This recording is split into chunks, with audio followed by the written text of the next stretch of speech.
शुरुआत कर रहे हैं आज की एक बड़ी खबर के साथ, एक बहुत बड़ी सियासी खबर। अगर ऐसा हुआ तो देश की सबसे बड़ी खबर यह होगी कि जेठानी और देवरानी एक दूसरे के आमने सामने होंगी चुनाव में, और यह बड़ा चुनाव होगा मैनपुरी में, क्योंकि मुलायम सिंह यादव के निधन के बाद मैनपुरी की सीट खाली हुई है। तो अखिलेश यादव ने दांव किस पर लगाया है, अगली तस्वीर दिखाइए। अखिलेश ने दांव लगाया है पत्नी डिंपल पर, यानी मैनपुरी से मुलायम सिंह की सीट से बड़ी बहू डिंपल यादव चुनाव लड़ेंगी मैनपुरी से। लेकिन क्या बीजेपी डिंपल के सामने मुलायम परिवार की छोटी बहू अपर्णा यादव को उतारेगी? और अगर बीजेपी अपर्णा यादव को मैनपुरी से उतारती है तो लड़ाई जो अगली होगी, वो तस्वीर दिखाइए। अगली लड़ाई होगी जेठानी बनाम देवरानी की, और यह सियासत की दिलचस्प जंग होगी। जरा रिपोर्ट देखिए।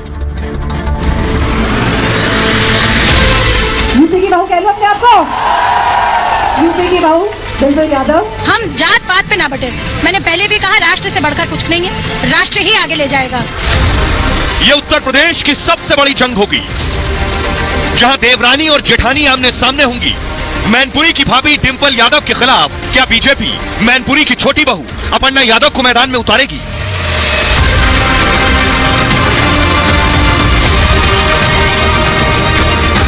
तो 2024 लोकसभा चुनाव से पहले बीजेपी समाजवादी पार्टी का किला मैनपुरी में ढहाने के लिए परिवार की छोटी बहू को उतार सकती है। मैनपुरी में लोकसभा का उपचुनाव 5 दिसंबर को होना है। डिंपल के नाम का ऐलान हो चुका है। वो खुद ही अभी तक दिखावा कर रहे हैं, उनकी कथनी और करनी में कितना फर्क है। जो उन्होंने कहा था, एक भी उन्होंने अपना वादा पूरा नहीं किया है, और वह विफल सरकार रही है। मुलायम सिंह यादव की छोटी बहू समाजवादी पार्टी छोड़कर बीजेपी में आ चुकी है। अपर्णा यादव पहले भी कई बार कह चुकी है, बीजेपी यानी पार्टी उन्हें जो भी जिम्मेदारी देगी उसे वो निभाने के लिए पूरी तरह से तैयार है। मैं हमेशा से भारतीय जनता पार्टी की स्कीम से हमेशा से बहुत प्रभावित रहती हूँ, और यही कहूँगी कि जो भी कर सकूंगी अपनी क्षमता से करूंगी। तो 2024 लोकसभा चुनाव से पहले उत्तर प्रदेश के मैनपुरी में देवरानी जेठानी के बीच कांटे की टक्कर हो सकती है। तो आइए अब आपको बताते हैं, जो लोग यूपी में नहीं रहते उनके लिए, कि मैनपुरी है किस जगह पर, जहां के लिए यह सबसे बड़ी लड़ाई होगी। एक तरफ अखिलेश यादव की पत्नी, दूसरी तरफ उनकी छोटी बहू। ये आप देख रहे हैं मैप, उत्तर प्रदेश का नक्शा देख रहे हैं, यह है मैनपुरी। इस जगह पर जेठानी और देवरानी आमने सामने आ सकती हैं। तो आइए अब आपको बताते हैं कैसे अखिलेश यादव ने बाकायदा समाजवादी पार्टी ने एक चिट्ठी जारी की है। चिट्ठी जिसमें लिखा है, समाजवादी पार्टी द्वारा लोकसभा क्षेत्र मैनपुरी उपचुनाव 2022 हेतु श्रीमती डिंपल यादव पूर्व सांसद को प्रत्याशी घोषित किया गया है। नीचे प्रदेश अध्यक्ष नरेश उत्तम पटेल का हस्ताक्षर भी है। तो अब सोचिए जरा कि आखिर कैसे डिंपल यादव पर अखिलेश ने दांव लगाया, क्योंकि आपको याद होगा अखिलेश ने कहा था भरी सभा में कि डिंपल चुनाव नहीं लड़ेंगी जब आजमगढ़ का उपचुनाव हो रहा था। तो आखिर मैनपुरी में अखिलेश ने क्यों डिंपल यादव पर दांव लगाया, उसके पीछे बहुत बड़ी वजह है। ये देखिए जरा, वजह है ये, मैनपुरी से डिंपल यादव को टिकट दे दिया है समाजवादी पार्टी ने। क्या योगी और बीजेपी अपर्णा यादव को टिकट देगी? अखिलेश ने गढ़ बचाने के लिए अपनी कसम तोड़ दी। अखिलेश ने दरअसल डिंपल को चुनाव नहीं लड़ाने का ऐलान किया था उन्होंने भरी सभा में, लेकिन बीजेपी के दबाव में मैनपुरी बचाने की चुनौती अखिलेश के सामने, इसलिए अखिलेश यादव ने अपनी कसम तोड़ दी है। क्योंकि मैनपुरी मुलायम सिंह की पारंपरिक सीट है, जो जीतेगा मुलायम का असली उत्तराधिकारी वही समझा जाएगा, क्योंकि मुलायम के निधन के बाद यह उपचुनाव हो रहा है मैनपुरी में, और 1996 से मुलायम सिंह यादव मुलायम परिवार के पास यह सीट रही है। इससे पहले दरअसल देखिए, इससे पहले और किसका नाम चल रहा था, डिंपल का नाम कैसे आ गया? ये आप देख रहे हैं तेज प्रताप को। तेज प्रताप अखिलेश के चचेरे भाई हैं दरअसल, और तेज प्रताप का नाम तय हो गया था कि मैनपुरी से यही चुनाव लड़ेंगे। इनके नाम पर सबकी सहमति भी हो गई थी, और मैनपुरी से एक बार फिर सांसद भी रह चुके हैं। पहले भी मोदी लहर में भी 3 लाख वोटों से जीते थे तेज प्रताप, और तेज प्रताप लालू प्रसाद यादव के दामाद भी हैं। लेकिन अखिलेश यादव ने डिंपल पर मोहर लगा दी, जो सबको चौंका रहा है। अखिलेश के चाचा शिवपाल का नाम भी चल रहा था कि मैनपुरी से शायद ये लड़ेंगे चुनाव। शिवपाल यादव भी उम्मीद लगाए बैठे थे कि टिकट शायद मिल जाए। मैनपुरी से लड़ने का इशारा भी चाचा को किया गया था। अखिलेश यादव की तारीफ भी कई बार कर चुके थे, लेकिन काम ना आया। कहा था अखिलेश में पिता की छवि दिखती है, और लेकिन अखिलेश ने उन्हें किनारे लगा दिया चाचा को। एक और नाम चल रहा था धर्मेंद्र का। अखिलेश के चचेरे भाई हैं धर्मेंद्र, इनका भी नाम किनारे हो गया, पत्नी डिंपल का नाम आगे हो गया। धर्मेंद्र यादव के नाम की भी चर्चाएं चल रही थी, मैनपुरी से शायद लड़ेंगे। धर्मेंद्र बदायूं से सांसद रह चुके हैं, और धर्मेंद्र यादव भी टिकट से वंचित हो गए हैं, क्योंकि वो अभी आजमगढ़ से चुनाव हारे थे, निरहुआ चुनाव जीते आजमगढ़ से। अखिलेश के लिए लड़ाई बड़ी इसलिए क्योंकि आजमगढ़ हार चुके हैं, रामपुर योगी से हार चुके हैं। अब मैनपुरी, जो यादव परिवार का, मुलायम और अखिलेश यादव परिवार का किला है, वो ना ढह जाए, इसलिए डिंपल को उतारा, और यहां से उत्तराधिकार भी तय होना है, इसलिए डिंपल को उतारा। जरा अखिलेश की वो कसम सुनिए जब उन्होंने कहा था कि वो डिंपल को चुनाव नहीं लड़वाएंगे, सुनिए। अरे हमारा परिवारवाद, आपके भी तो परिवारवाद होगा। अरे अपने परिवारवाद के बारे में नहीं बोलता कोई। ये बताओ, अगर हमारा परिवारवाद है तो हम तय करते हैं कि अगली बार हमारी पत्नी नहीं चुनाव लड़ेंगी। ऐसे भारतीय जनता पार्टी भी अपना परिवारवाद बताए। अगर आप बताना चाहते हो तो बीजेपी का परिवारवाद और हमारे परिवारवाद को जोड़ देना। और बीजेपी आखिर किस कैंडिडेट को मैनपुरी से उतारने वाली है? क्या डिंपल के सामने अपर्णा होंगी? बीजेपी कोर कमेटी की बड़ी बैठक भी हुई है। आपको बता दें, इस कोर कमेटी की बैठक में क्या हुआ यह तस्वीर साफ नहीं है, लेकिन बीजेपी के सामने कई विकल्प हैं। अपर्णा के अलावा कौन से कैंडिडेट हैं जो डिंपल के सामने उतारे जा सकते हैं? पहला कैंडिडेट बीजेपी के सामने अपर्णा यादव हो सकती हैं। अपर्णा बीजेपी की उम्मीदवार मैनपुरी से हो सकती है। पार्टी उनके नाम पर गंभीरता से सोच रही है, और क्योंकि अपर्णा भी मुलायम सिंह की बहू है और अपर्णा मुलायम के बेटे प्रतीक यादव की पत्नी है। बीजेपी में फिलहाल उनके पास कोई पद नहीं है, और पिछली बार मुलायम सिंह से कम वोट मिले थे जो बीजेपी के कैंडिडेट थे।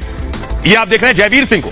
जयवीर सिंह भी चुनाव लड़ चुके हैं। जयवीर सिंह के नाम पर अभी मुहर नहीं लगी है। मैनपुरी में ठाकुर जयवीर सिंह की अच्छी खासी धाक है, और जयवीर मैनपुरी विधानसभा सीट से विधायक है इस वक्त, और मुलायम के गढ़ में उन्हें जबरदस्त जीत मिली है। मैनपुरी की विधानसभा सीट जीती है जयवीर ने। मुलायम के नहीं रहने पर उन्हें फायदा हो सकता है। एक बात, प्रेम सिंह शाक्य के नाम पर भी की मुहर लग सकती है। उनका नाम भी सुर्खियों में है, क्योंकि यहां शाक्य जाति की संख्या ज्यादा है। लेकिन प्रेम सिंह यहां से 2 बार चुनाव हार चुके हैं, और इसलिए उन्हें टिकट मिलने का की संभावना कम बताई जा रही है। बीजेपी रघुराज के नाम पर भी सोच रही है, उन्हें टिकट दिया जा सकता है। और रघुराज सिंह शाक्य इटावा से सांसद रह चुके हैं, और इस इलाके में उनकी अच्छी सियासी पैठ भी है।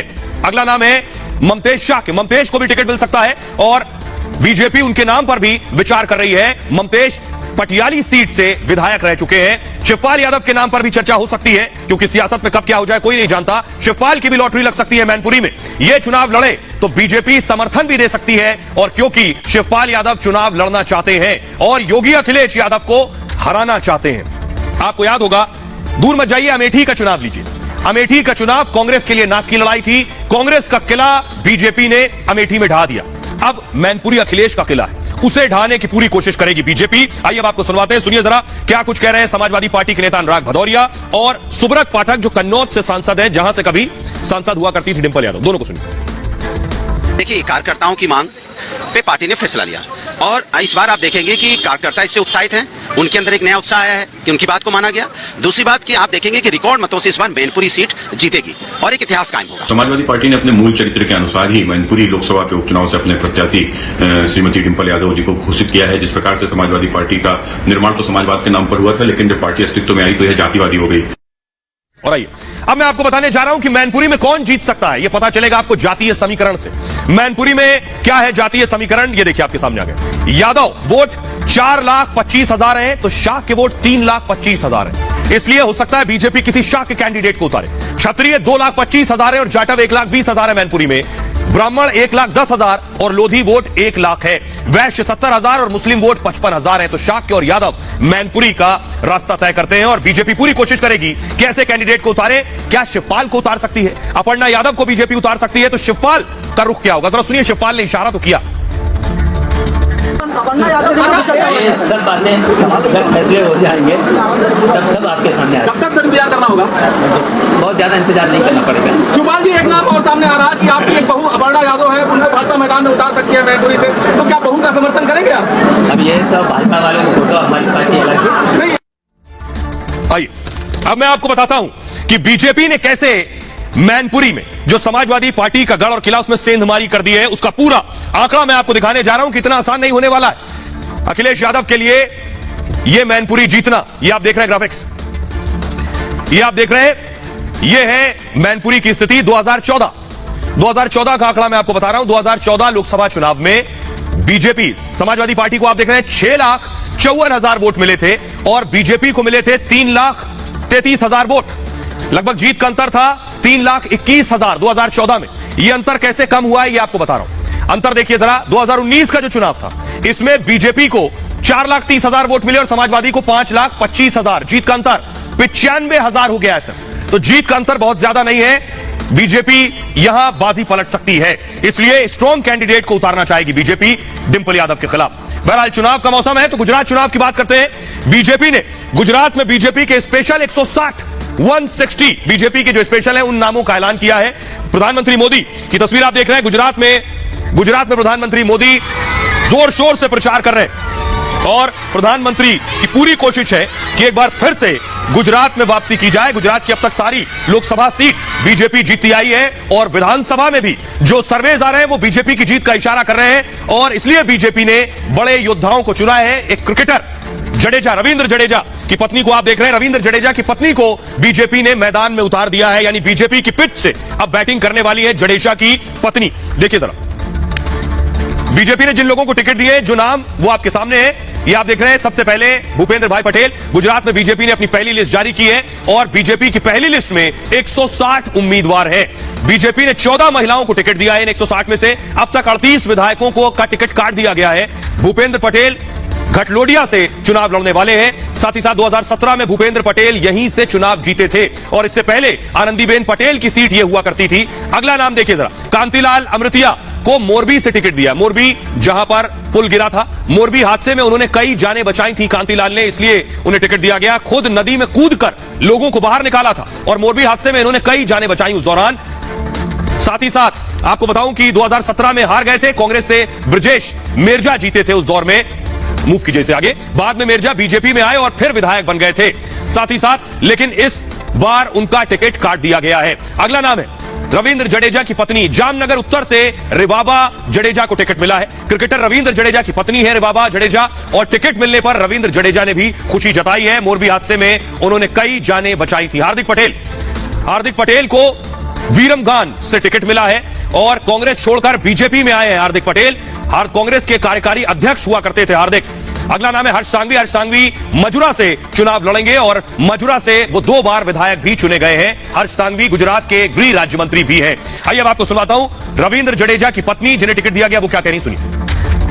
बहुत ही आज खुशी का अवसर है। मेरे साथ साथ जितने भी कार्यकर्ता भाइयों बहनों का आज चुनाव हुआ है उम्मीदवार के तौर पे, तो उसके लिए भी मैं बहुत हार्दिक शुभकामनाओं को दे रही हूँ कि पार्टी ने जिस प्रकार मेरे ऊपर भरोसा दिखा के मुझे ये जो अवसर मिला है उसके लिए मैं तहे दिल से धन्यवाद करती हूँ।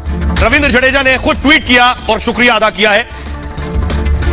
बीजेपी टिकट हासिल होने पर मेरी पत्नी को बधाई। आपकी ओर से किए गए प्रयास और कड़ी मेहनत पर गर्व है। आपको मेरी शुभकामनाएं। जडेजा ने लिखा, समाज के विकास के लिए अपना काम जारी रखें। प्रधानमंत्री नरेंद्र मोदी जी और अमित शाह जी को रिबाबा की क्षमता पर भरोसा करने और नेक काम का अवसर देने के लिए धन्यवाद देता हूं। आइए अब आपको सुनवाता हूं, सुनिए जरा बीजेपी के प्रभारी भूपेंद्र यादव और CR पटेल गुजरात बीजेपी अध्यक्ष क्या कह रहे हैं। केंद्रीय समिति ने आगामी गुजरात विधानसभा 2022 में जिन नामों को अपनी स्वीकृति प्रदान की, मैं सूची आपके सामने पढ़ देता हूं। विधानसभा नंबर 41 घाटलोडिया, श्री भूपेंद्र भाई पटेल, माननीय मुख्यमंत्री जी। 14 महिला है और बाकी भी सभी समाज को उसके अंदर जोड़ा गया है। युवा भी है, महिला भी है और छोटे समाज को भी टिकट देकर जीते ऐसे जगह पर देकर उनका प्रतिनिधित्व विधानसभा में रहे, ऐसी कोशिश की गई है।